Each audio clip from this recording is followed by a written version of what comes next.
औज़ु बिल्लाहि मिनश शैतानिर रजीम बिस्मिल्लाहिर रहमानिर रहीम। हजरत सैयदना हसन बसरी रहमतुल्लाहि अलैहि की बारगाह में एक औरत आई और कहने लगी कि हजरत, मेरी जवान बेटी का इंतकाल हो गया है। आप मुझे कोई तरीका इरशाद फरमाएं कि मैं उसे ख्वाब में देख लूं।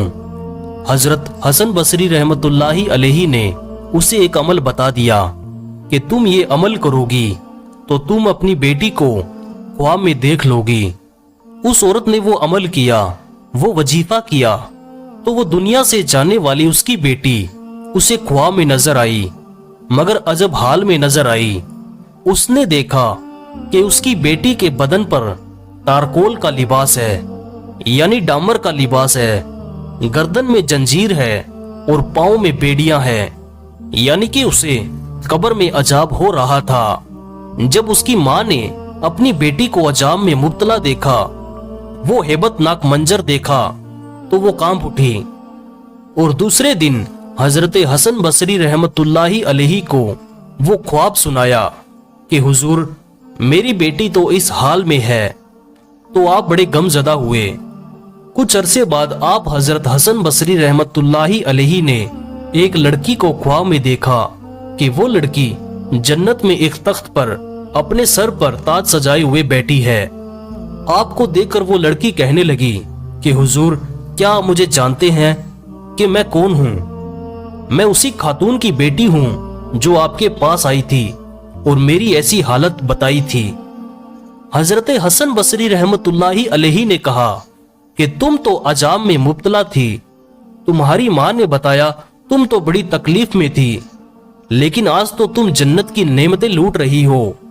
तो वो लड़की ने जो जवाब दिया उसे आप हजरात गौर से सुनिएगा। वो लड़की कहती है, हुजूर, कब्रिस्तान के करीब से एक आशिके रसूल का गुजर हुआ और उस आशिके रसूल ने एक दुरूद पाक पढ़कर कब्र वालों को इसाले सवाब किया, तो अल्लाह पाक ने उसकी दुरूद पाक पढ़ने की फजीलत से हम 560 कब्र वालों से अजाब को दूर कर दिया। सुबहान अल्लाह।